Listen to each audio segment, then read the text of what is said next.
Welcome to the Positive Thread Podcast. I'm Heather McConaughey, nutritionist and mindset coach, podcast host, and former registered nurse. I have a passion for empowering millennial women because, well, I'm the oldest of the millennials. Think of me like your big millennial sister. Every week, I'll bring you an interview, topic, or Q&A session that will inspire you to care for your body, mind, and soul. I believe that when women prioritize self-care, everyone wins. If that sounds good to you, you're in the right place. Are you ready? Let's start the show. Nicole, welcome to the podcast. I'm so excited to have you. Oh my goodness, not as excited as I am to be here. Thank you so much, Heather, for having me. It is a privilege. So you are Nutrition with Nicole, right, on Instagram, and you are an online nutrition coach. So tell us a little bit about you and what you do.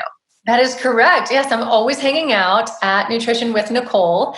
And I can't believe I'm going to say this, but I have been a nutrition coach for over 8 years, which makes me sound really old in combination with the fact that my birthday is next week. So yes, I have been doing this for quite some time. And honestly, it started much differently than where we are today. I started working at a private training studio as a personal trainer. And I had just graduated with my master's in nutrition. And I saw all of these amazing individuals coming in and working their booties off. And they'd be participating in our challenges and losing a bunch of weight. And then I would hear things like, I can't wait to go home and eat cake after their 8 weeks or their 12 weeks where they lost a monumental amount of weight. And after a while, that really just started leaving a sour taste in my mouth because I recognized that I wasn't helping any of these people. And I myself was very deeply ingrained in diet culture. And I was like, something here is it's not working. It's not right. So today, the online nutrition coaching company that I own and run looks much, much, much different from that. And I am extremely passionate about helping women in particular create sustainable results in their bodies and in their health status and in their relationships with food. Because if it's not going to last you forever, what the heck is the point? So yes, nutrition coaching is what I do. And I talk about food pretty much 24/7. I never get tired of it. I love it. We have that in common because I also love food. I'm always like, once I eat something, I'm always like, I'm excited for my next meal. Do you feel that? Oh my goodness. One time I went on a first date and it was a blind date. So I didn't know this individual and we were meeting up for dinner. And within like the first couple of minutes, he said something to the tune of, I really don't even like eating. I just do it because we have to. And I was basically like, check, please. Like, this is never going to work out. This is not okay. Total deal breaker. Needless to say, that didn't work out. Now I'm happily married to my husband of 5 years, and he loves food just as much as I do. There you go, ladies. The secret to compatibility and long-term love is a mutual shared love of food. So true. Okay, well, let's do the rapid fire section so everyone can get to know you a little bit better. Are you ready? Yes, bring it on.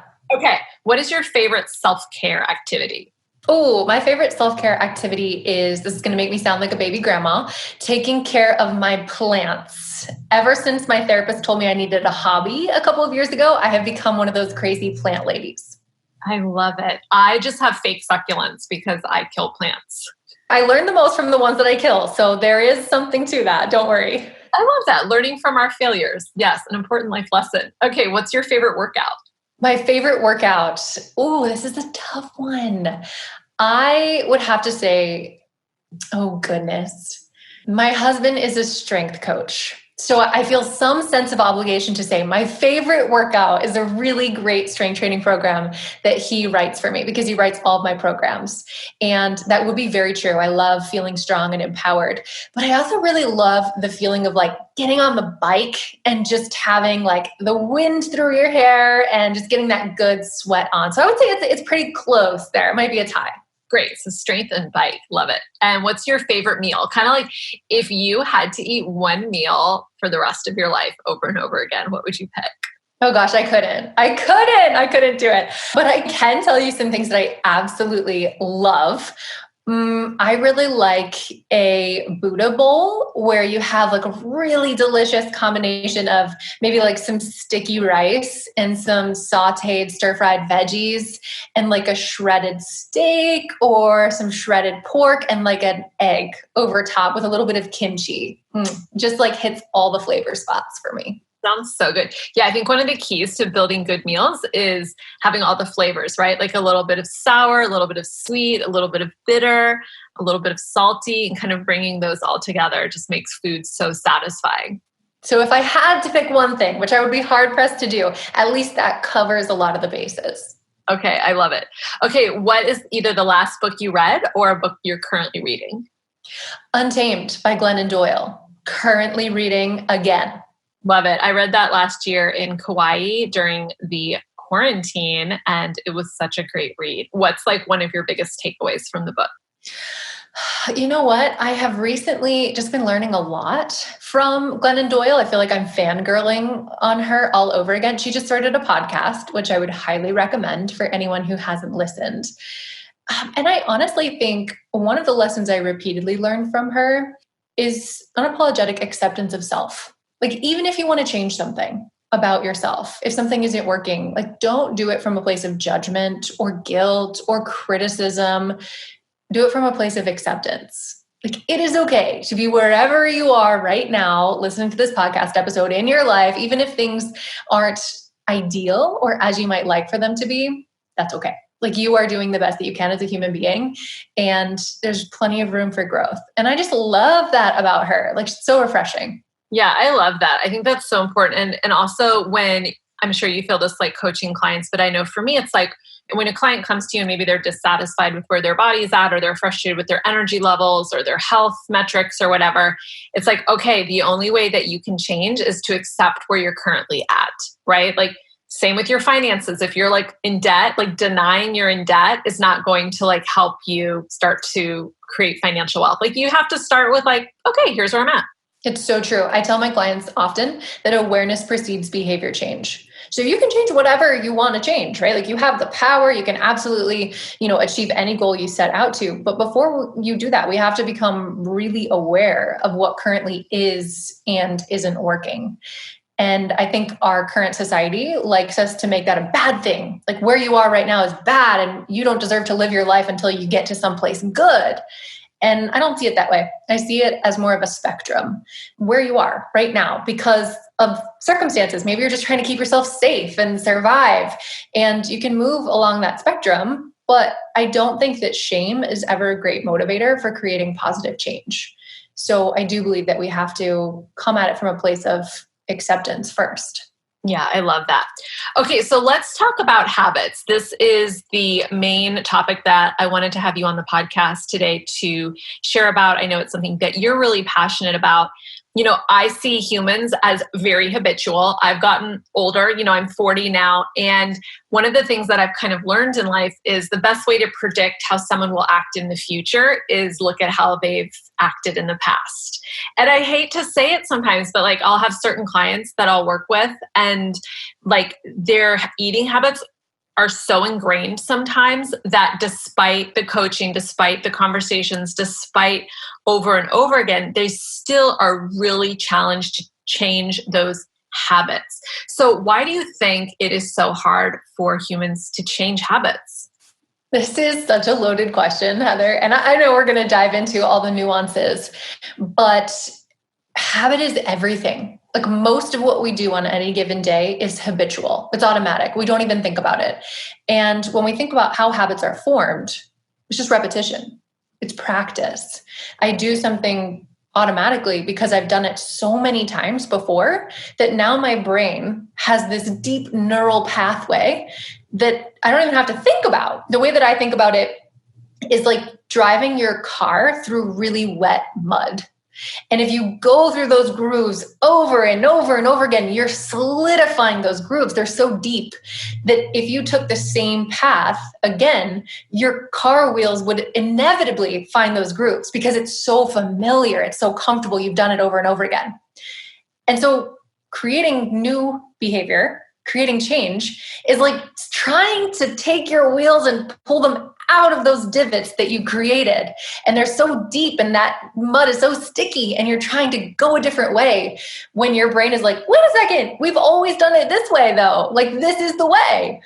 And that's why creating change is so hard, because you have practiced maybe a behavior for years, decades even.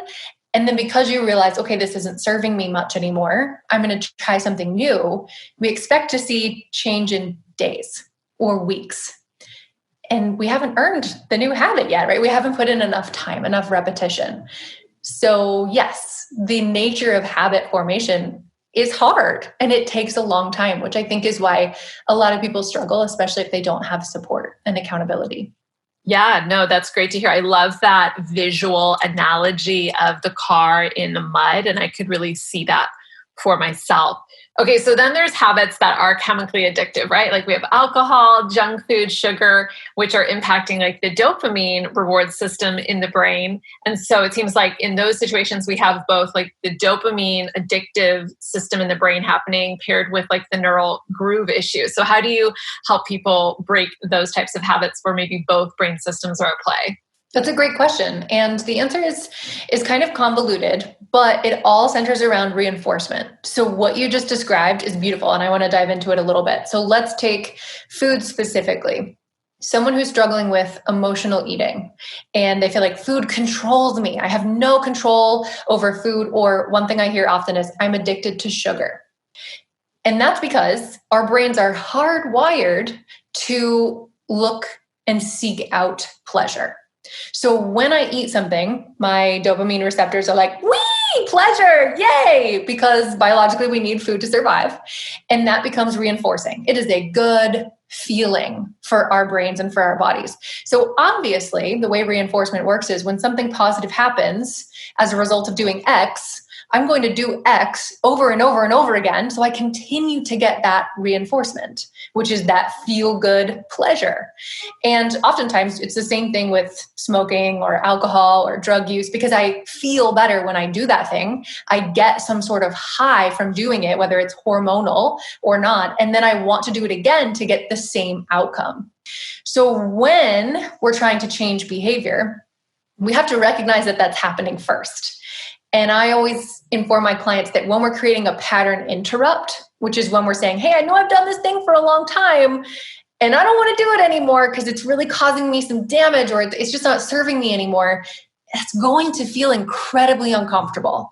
And it is okay to have some of that friction and that resistance because your body is so comfortable doing that thing and you've carved those deep grooves and you don't want to try something different. So that's okay. I always like setting the stage. Like it's all right for this to feel kind of icky at first, but there's a reason you want to create change.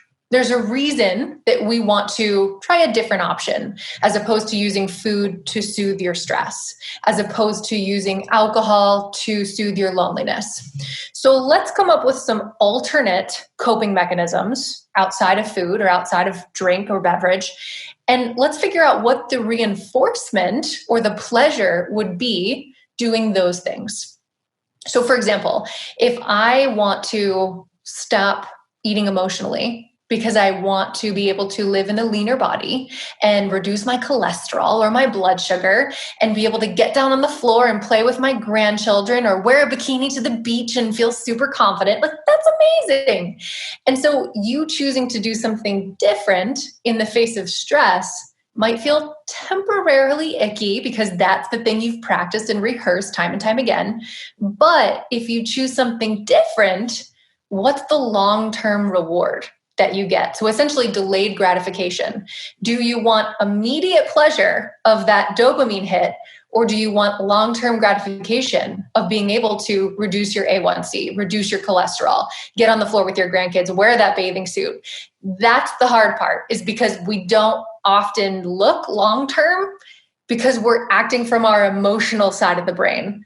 And you were talking about two different sides of the brain. We have two different sides of the brain, right? There's like a rational side and an emotional side. And if in the moment we're just thinking, what do I want right this second?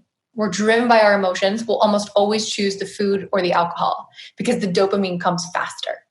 But if we're able to just pull a little bit of mindfulness in, pause for a second, bring some awareness to our decision making and ask, how does this serve me in the long run? What outcomes do I want most? And what behaviors do I have to make now in order to create those outcomes and make them reality? That's where we start the magic making process. Like I said, it's hard. So it's a process. It happens over time, a lot of time. And it certainly isn't one that happens without hiccups. Sometimes we do make the emotional choice because we're human and we're emotional creatures. But again, learning from those choices and recognizing why maybe they don't serve us anymore is important. Yeah, like I've struggled with my caffeine use and I've greatly reduced it over the past few years, but it can still be a habit that I find difficult to break. Like I'll have certain triggers, like it's sunny, it's like road tripping, I'm like, I want a coffee. And so now what I try to do is get like a half calf or like even a decaf just to kind of have that experience. But when a habit is not necessarily destructive all the time, but it's something that we still want to break, but it's associated with so many positive things. Do you have any tips for how to change that kind of habit? That is an interesting question. I would say first, why do you want to change it? So if it's not destructive, what's the reasoning behind wanting to create the change? So let's take caffeine, for example. Not destructive, but maybe you don't want to rely on the stimulant as much as you are. And so then I think it's becoming aware of your triggers, like you mentioned. So our brains like to make associations. When I think peanut butter, you think jelly. When I think movies, you think popcorn. When I think salt, you think pepper, things like that. And so we do the same thing with our food and beverages. When I think morning, you think coffee. It's the same thing. That's your trigger. And once you're able to notice and name the trigger, you can know that your body is going to crave or yearn for the substance, which in this example is caffeine. So what I would often encourage clients to do is find a different substitution that is going to yield a better outcome for you. So what if we started associating morning with water? So before you had your coffee, half calf or not, you committed to drinking an 8-ounce glass of water first thing. That would by default decrease your caffeine consumption, because then mornings wouldn't be immediately associated with coffee. And then we have the benefit of being more hydrated. You've already filled your belly. You maybe don't need quite as much caffeine because water is a natural energy booster and all the wonderful things that come from that. Again, it's probably finding another association that's working more favorably for you in that moment. So you don't need to let go of the habit entirely, but it's also not something that you feel controlled by anymore because you have the autonomy of choice of saying, hey, I'm still going to have that coffee because I love coffee, but I'm going to have my water first and let that be kind of like the habit stacking is what we call that. I love that. I also just thought of an idea too, that I could get a different option. If at Starbucks, for example, because I sometimes like to go to get coffee. It's the ritual. It's a little treat. It's a little bookmark to my day. And I was thinking there's actually this new drink that I've been liking to get from Starbucks. It's actually not even it's literally ice with dried strawberries in it, because they have the dehydrated strawberries they put in their tea drinks. And I ordered that one day and then I poured my own Spindrift in it, thinking that could become a new habit pre-road trip where I'm still getting the fun of going to the store and have my little ritual cup, and then maybe it feels more like a treat because I don't do it all the time. Yes. I've had the same thing happen with clients who want to work on reducing their alcohol consumption. Sometimes it's just the thing that we are connected to. So wine, delicious. Nobody's arguing with that. But maybe I know that I'm going to benefit from consuming less of it. But I still want something in this glass that I'm holding when I'm cooking dinner. So I decide instead of having a glass when I'm cooking and a glass when I'm eating dinner, I'm going to wait and savor that glass of wine when I'm eating dinner, but I'm going to put some sparkling water in my wine glass when I'm cooking dinner. So I still get this special feeling that comes from the treat, if you will, I'm using air quotes, of being able to have a glass of something fun that's not just plain water while I'm getting dinner started without giving up the food or the beverage in question. Yeah, I love that. I recently went on a date and I wasn't drinking because I have committed to being sober right now, and my date was drinking, and I just got a sparkling water, and sometimes it just feels so not fun. It's just not as exciting or unique, but they put it in a wine glass, and I kid you not, just being able to drink out of the glass made me feel more sophisticated. Like it made it feel more fun. It was just like such a small little thing. So I love that tip. So what would you say when you're trying to create a new habit? Like, what is the number one trick that you teach your clients for sticking with a new habit? Because if it takes repetition and time to build the habit, we have to somehow find a way to make it stick long enough, right? Make it as easy as possible. The lowest hanging fruit is always what I want you to reach for first.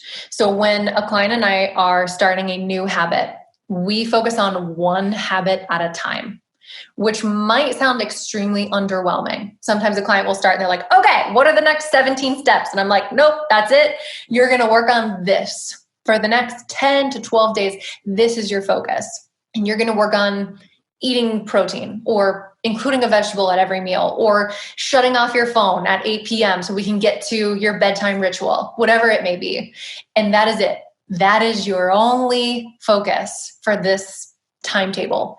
And I want you to find the ideal time in your day or the easiest time in your day for that thing to happen. So if it's working out, does it make more sense for you to do it in the morning or in the evening? Because it doesn't matter at the end of the day, but what's easier for you?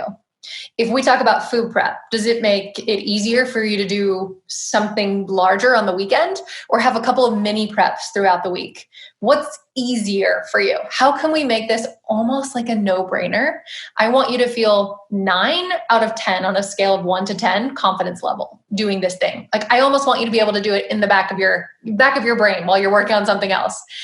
So that when you come back and we have our next check-in, you're like, Nicole, that was easy. Done. Compliance blew it out of the water. That is reinforcing. So now you want to do more of what's reinforcing, right? That's how our brains work. So you're going to do more of that thing, which starts the habit growing process. It starts the repetition. Practice makes proficiency. Now you already have the start. Then we can start growing it in complexity. So taking us back to the protein example, let's say someone's eating 0 protein. And we might start with 1 serving. Can you get 1 serving throughout your day? You pick breakfast, lunch, dinner, wherever you want it. And then when they come back and they're like, I did it. I feel awesome. I'm noticing all these incredible benefits. I say, can we bump it up to 2? And where does it make sense for you to do that? So again, just gradually, incrementally adding. I always say, consistency before complexity.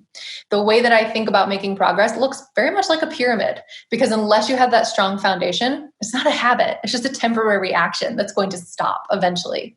So instead of rushing to get to the top, let's work really hard to get that solid foundation, and then we can start building up over time. So great. I love that. Make it easy and, layer one habit and then kind of build the next one. So what if someone keeps falling off a habit? Like they want to change something, but they just keep failing at it. What would you suggest they do? Yeah, this is a tough one, Heather. And honestly, it's very individual specific. So I know it's never a fun answer to hear, oh, it depends, but it sort of does. So in certain circumstances, if the habit isn't being executed, that tells me something's too challenging. We made too big of a goal and we have to break it up into smaller pieces. So this happens a lot with dieting. Take your classic 30-day diet. You get all the things at once, right? I want you to eat these foods and don't eat these foods and start training every day and I'll drink this detox water and so much. So you're great for 1-2 weeks and then you quote fall off the wagon. And then you start all over again and you fall off the wagon again. So if something's not working, it's because it's too aggressive. It's too difficult for the client where they are in his or her life. That's one path that we could take. Another one is, and this is where we get into like the deep mindset stuff that I'm obsessed with, but do you really want it? Like, is there something standing in your way? Do you maybe believe in your heart of hearts that you're not worth reaching this goal? And maybe you're self-sabotaging because you're afraid of what your life is going to look like when you reach the goal, because all you've ever known is dieting. All you've ever known is body insecurity. So we're trying to work towards the opposite, and that freaks you out. And so maybe there's just some mindset stuff that we have to work through in order to erase those barriers, those mental blocks, and then be able to execute the habit or the action step. So it's kind of a either or scenario. I love that. So we've talked about habits, and you are a nutrition coach. And while I don't want us to be like obsessed about like body, change necessarily with this episode, I am curious if you have any like go-to nutrition tips for fat loss that you could share. Absolutely. So a lot of my clients are coming to me looking for sustainable fat loss. I call it my mindful fat loss method, but it's all based on habit formation. Because if we want fat loss to stay, we have to get there by committing to behaviors or actions that are also going to stay. Because if we just diet temporarily, that means we change our behavior temporarily, we lose weight temporarily, and then we go back to where we were when we started. That's the opposite of what we want. So if we're looking for long-term fat loss that lasts, we need to think about habits that we can build in to our daily routine and feel confident sticking with. So if I think about the non-negotiable habits, like the core big rock basics is what I would refer to them as, I first think about learning how to listen to hunger and fullness cues. This is one where we miss the mark. Something about, going from a child to becoming an adult, we lose the ability to listen intuitively to our bodies. Our bodies are freaking amazing, and they tell us when we need food and when we're low on energy, and they tell us when we've had enough and when we're satisfied and when we're stuffed and we've had more than enough. But we stop listening to those cues because it's time to eat, because everybody else is eating, because I'm stressed, bored, lonely, tired, whatever. And I've learned to associate food as being a temporary salve for those things. So when we step back and we learn how to listen truly to physiological hunger and stop eating when we're satisfied, knowing that we live in a food abundant environment and we don't have to operate out of scarcity, the game changes. Fat loss becomes so much easier. Another non-negotiable is sleep. A lot of people don't like to give sleep enough credit for fat loss, but it really plays a big role, along with stress management. So my clients and I talk a lot about, hey, are you getting enough sleep? What are you doing on a daily basis just for you to manage your stress? Maybe that looks like going for a walk, not for steps, not necessarily to get your heart rate up, just to relax. Maybe it looks like journaling in the morning before you turn on your screens, or it looks like taking a bubble bath at the end of the day. It might look like cuddling with your fur babies, whatever your thing is. But is there something you're doing in your day just for you to be still and enjoy living in your body versus doing something to produce or achieve or attain? And then we get to the macronutrient specific action steps. So I think getting enough protein is paramount. One of the biggest things I see with women who start working with me is that they're not eating enough protein. The same goes for fiber. Getting enough fiber from fruits and vegetables and whole grains. Then talking about carbs, not fearing them because carbs are amazing, but looking at where our carbs are coming from. Mostly smart sources, complex carbs with fiber, or mostly simple, easy, snacky type carbs that aren't going to serve us as well. And then I think another important one is hydration. So a lot of us are walking around dehydrated, or we're existing on coffee and alcohol, and we think that that's doing the trick, but our bodies need water. So when it comes to fat loss, those are kind of the core basic habits that I make sure every client and I talk about.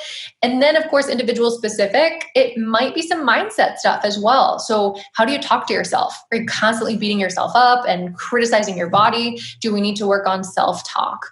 How do you feel about, your food trauma and dieting trauma? Do we need to work on why those things didn't work and why you were forced into a diet at age 12?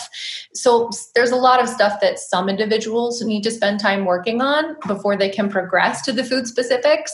But speaking generally, those are what I would kind of pinpoint as the non-negotiables. I love all those, and I 100% agree. Nicole, it's been so amazing having you on the show. This episode is so great. I've never had somebody come on to talk about habits, so I know it's going to be super helpful for people. If people want to connect more with you, where should they find you?